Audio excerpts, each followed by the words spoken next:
Salut tout le monde et bienvenue dans cette nouvelle vidéo. Aujourd'hui, je vous propose de corriger un exercice très intéressant qui porte sur le calcul d'une limite qui peut paraître un petit peu complexe puisqu'elle mélange à la fois fonction trigonométrique, donc cosinus, une différence avec un polynôme, donc moins 1 plus x carré divisé par 2, multiplier tout ça par le logarithme d'une valeur absolue divisé par une valeur absolue à la puissance fractionnaire 7/2. Donc à vue d'œil, ça paraît très compliqué de résoudre, de calculer, de trouver la valeur de cette limite, d'autant qu'évidemment, il y a une forme indéterminée qu'il va falloir éviter. On a vu énormément de techniques jusqu'ici de résolution ou de simplification de limites, notamment des techniques de factorisation, des techniques également de multiplication par le conjugué, etc. etc. Aujourd'hui, on va voir une technique supplémentaire, en plus de la technique du développement limité qu'on a vu dans la vidéo précédente. Aujourd'hui, on va voir une technique particulière qui est la technique qui utilise l'inégalité de Taylor-Lagrange. Alors j'avais déjà publié une vidéo qui explique justement cette inégalité de Taylor-Lagrange parmi les formules de Taylor. Et aujourd'hui, on va l'appliquer cette inégalité dans le calcul d'une limite complexe. Donc n'hésitez pas les amis, évidemment, maintenant que je vous ai fourni les ingrédients de résolution de cet exercice, que je vous ai fourni des indices, à mettre la vidéo sur pause, à essayer de faire l'exercice par vous-même et à me dire en commentaire ce que vous trouvez. Évidemment les amis, si vous regardez cette vidéo en n'étant pas abonné, si vous n'êtes pas abonné, n'hésitez surtout pas à vous abonner à ma chaîne, ça prend 2 secondes et ça me permet de gagner en visibilité, ça permet à ce travail de gagner en visibilité sur YouTube. N'hésitez pas également à me suivre sur les réseaux sociaux, sur Instagram et sur Facebook, et puis à m'écrire également sur mon adresse mail mounir.cours.particulier@gmail.com si vous souhaitez un cours particulier individuel ou collectif. Je propose des cours particuliers individuels ou collectifs pour tous les niveaux, des stages de remise à niveau aussi, si vous souhaitez par exemple vous remettre à niveau sur un chapitre en particulier ou sur une notion mathématique, ou en physique, chimie également. N'hésitez pas également à me suivre ou à vous inscrire à ma newsletter, vous trouverez le lien en description, et me suivre sur tout autre réseau que vous trouverez en description, Telegram ou TikTok. Et donc on va commencer la résolution de cette limite, le calcul de cette limite. Donc il s'agit ici de trouver la limite. Alors, ici, il y a une petite erreur, c'est la limite en 0, pardon. La limite en 0 de cosinus x, normalement sur la miniature, la limite est correcte, du cosinus de x moins 1 plus x carré divisé par 2 fois le logarithme de la valeur absolue de x divisé par la valeur absolue de x puissance 7/2. Alors, avant d'entamer la résolution de cette limite, on va commencer par rappeler la formule qui va nous servir justement de technique principale, le calcul de cette limite. C'est ce qu'on appelle l'inégalité de Taylor-Lagrange. Alors, l'inégalité de Taylor-Lagrange, j'avais publié une vidéo à ce propos, maintenant je ne vais pas la démontrer, je vais simplement la rappeler. Si vous ne savez pas ce que c'est exactement et vous voulez plus de détails, n'hésitez pas à voir la vidéo qui concerne cette inégalité. Donc, le théorème qu'on va appliquer ici, c'est l'inégalité de Taylor-Lagrange. Donc l'inégalité de Taylor-Lagrange, elle consiste à dire quoi? Si f est une fonction n plus une fois dérivable, n plus une fois dérivable sur un intervalle i,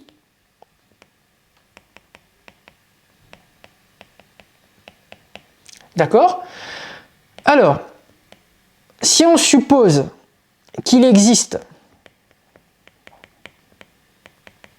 un nombre m tel que, quel que soit x appartenant à i, s'il existe un nombre m tel que, quel que soit x appartenant à i, vous avez la dérivée n plus unième de x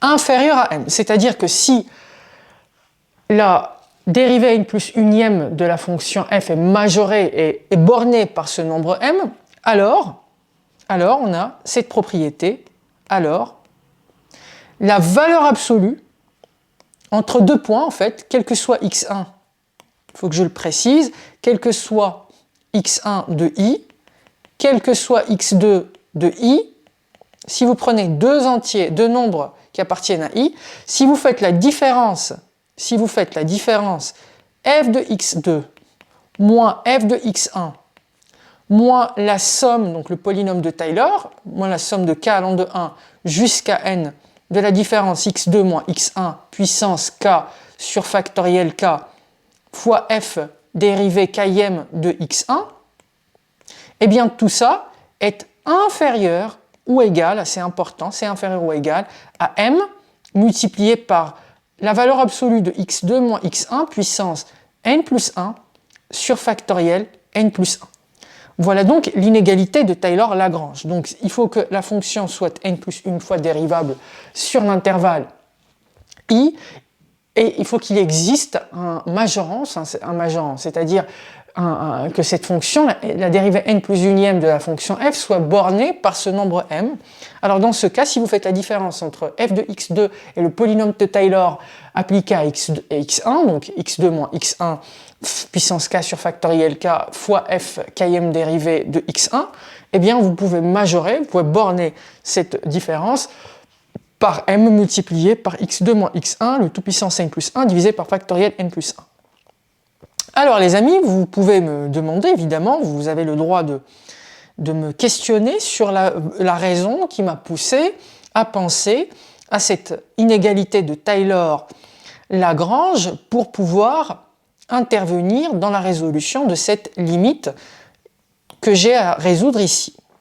Pour quelle raison j'ai pensé à ça? Eh bien parce que tout simplement j'ai remarqué que le cosinus x, je lui retranche moins 1 plus x carré divisé par 2. Et que parmi les techniques de calcul d'une limite, eh bien vous connaissez certainement la technique du théorème des gendarmes, d'accord? Donc il serait très pratique de pouvoir borner la différence cosinus x moins 1 plus x carré divisé par 2. Très bien les amis. Donc, si on applique la formule de Taylor-Young au cosinus, d'accord? Donc, lorsque x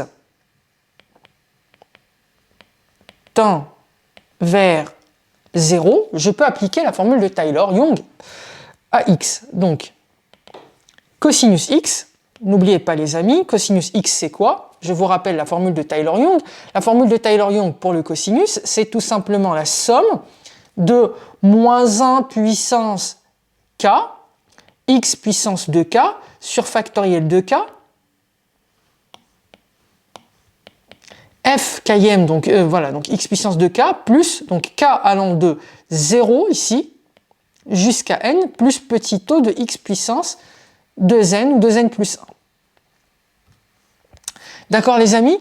Donc ici, si je veux appliquer la formule de Taylor-Young à l'ordre 2, par exemple, ou à l'ordre 2, d'accord? Donc on obtient 1 moins x au carré sur factoriel 2, ça fait sur 2, plus petit taux de x au carré. Donc autour de 0, le cosinus x peut être assimilé à 1 moins x carré divisé par 2. Donc, par ailleurs, je sais que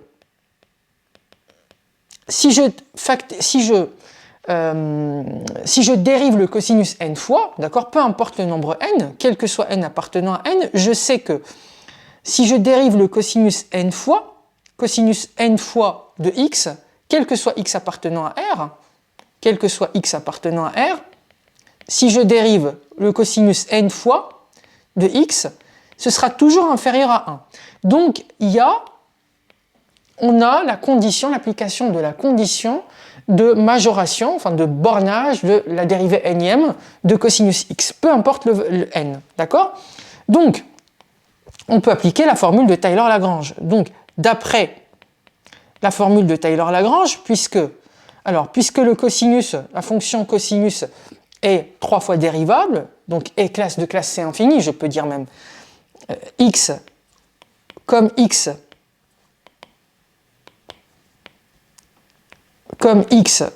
cosinus x est de classe C infini sur R tout entier, et que quel que soit x de plus, quel que soit x appartenant à R, vous avez, je dérive 3 fois la fonction cosinus cosinus de x dérivé 3 fois, ça va être inférieur à 1.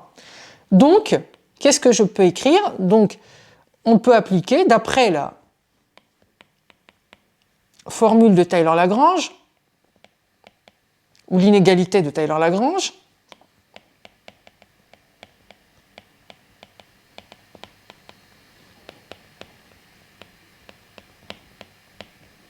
qu'est-ce que je peux écrire d'après cette inégalité de Taylor-Lagrange? Eh bien, on peut écrire tout simplement la valeur absolue de f de x moins, donc le polynôme de Taylor à l'ordre 2 ici, donc je peux faire moins entre parenthèses 1 moins x carré divisé, donc f de x ici c'est cosinus x en fait, donc cosinus x moins 1 moins x carré divisé par 2, ça c'est inférieur à m qui est le majorant qui est 1 fois x, donc 1 fois la valeur absolue de x moins 0, donc x puissance 3, donc le rang supérieur, n plus 1, sur factoriel de quoi? Donc je peux dire soit sur plus factoriel 3, mais je peux aller encore plus loin, parce que si je fais le développement du cosinus jusqu'à l'ordre 4, je peux aller jusqu'à l'ordre 4 ici. Parce que le développement limité du cosinus à l'ordre 3, comme il n'y a pas aucun terme à l'ordre 3, donc je peux aller jusqu'à l'ordre 3 ici. Donc ici, je peux dériver, donc n plus 1, ça va faire 4, sur factoriel 4. Donc, je peux déduire que cosinus x moins 1 plus x carré divisé par 2 est inférieur à la valeur absolue de x puissance 4 sur factoriel 4 qui est 24. Ok, maintenant, qu'est-ce qui me manque? Il me manque, je dois multiplier ça, je dois diviser par la valeur absolue de x puissance 7 demi, et je dois multiplier par le logarithme de la valeur absolue de x, n'est-ce pas? Alors, ça par contre, évidemment, je ne sais pas si ça peut être positif ou ça peut être négatif, parce que si la valeur absolue de x est entre 0 et 1, et bien dans ce cas, il est possible que ce soit négatif. Donc d'abord, je vais faire étape par étape. Je vais commencer par diviser valeur absolue de cos x moins 1 plus x carré divisé par 2 par la valeur absolue de x puissance 7 demi. Donc ça nous fait inférieur à la valeur absolue de x puissance 4 sur 24 fois la valeur absolue de x puissance 7 demi. Le côté droit de l'équation, c'est quoi? C'est la valeur absolue de cosinus x, donc moins 1 plus x carré divisé par 2, divisé par la valeur absolue de x puissance 7 demi, inférieure à la valeur absolue de, donc ici 4, moins 7 demi, ça nous fait 1 demi, parce que 4 fois 2, ça fait 8 sur 2, ça fait 1 demi. Donc c'est la valeur absolue de x puissance 1 demi divisé par 24. Alors ici, faites attention les amis, parce que ce que je voulais vous dire, c'est que le logarithme de x, ça peut être positif comme ça peut être négatif. C'est pas parce qu'il y a la valeur absolue à l'intérieur que le logarithme est toujours positif. Si la valeur absolue de x est égale 0,5 qui est positif, le logarithme sera négatif, parce que le logarithme est négatif si la valeur qu'il prend est entre 0 et 1. Donc, pour éviter ça, je ne vais pas multiplier à droite et à gauche par le logarithme de la valeur absolue de x, je vais multiplier par la valeur absolue du logarithme, d'accord? Donc, si on calcule ça, on multiplie ça par la valeur absolue du logarithme, je vais faire la valeur absolue du cosinus de x, moins 1 plus x carré divisé par 2, fois la valeur absolue du logarithme de la valeur absolue de x, divisé par la valeur absolue de x puissance 7 demi. Tout ça est inférieur à la valeur absolue de x puissance 1 demi, fois la valeur absolue du logarithme de la valeur absolue de x. D'accord? Tout ça divisé par 24. Très bien. Donc, du coup, on a pu écrire, donc ça c'est quoi? La partie de gauche, c'est la valeur absolue de la fonction que je cherche. Donc, ça veut dire que ça, c'est cosinus x moins 1 plus x puissance 2 sur 2, fois le logarithme de la valeur absolue de x, tout ça divisé par la valeur absolue de x puissance 7 demi, d'accord? Bon, la valeur absolue de la valeur absolue du dénominateur, c'est la même chose. Donc du coup, ça c'est inférieur à ce truc. Alors j'ai pas suffisamment de place, mais je vais quand même l'écrire. La valeur absolue de x puissance 1 demi fois le logarithme de la valeur absolue de x, la valeur absolue du logarithme évidemment, sur 24. Donc maintenant, par ailleurs, je vais essayer. Par ailleurs, on a, c'est quoi la limite lorsque x tend vers 0 de la valeur absolue de x puissance 1/2 fois le logarithme en valeur absolue évidemment de x sur 24. Bon, bah ici c'est facile les amis, c'est tout simplement la limite lorsque x tend vers 0 de quoi? De la valeur absolue de x puissance 1/2 fois le logarithme de la valeur absolue de x. Lorsque x tend vers 0, comme ici je sais que la valeur absolue de x puissance n fois le logarithme, on sait que peu importe l'exposant, la limite lorsque la valeur absolue de x, peu importe, x puissance n fois le logarithme de la valeur absolue de x, bien sûr lorsque x tend vers 0, si x évidemment est positif, ça c'est 0, donc ça c'est égal à 0, d'où la limite que je cherche, qui est la limite lorsque x tend vers 0 de cosinus de x moins 1, donc ici, moins 1 plus x carré divisé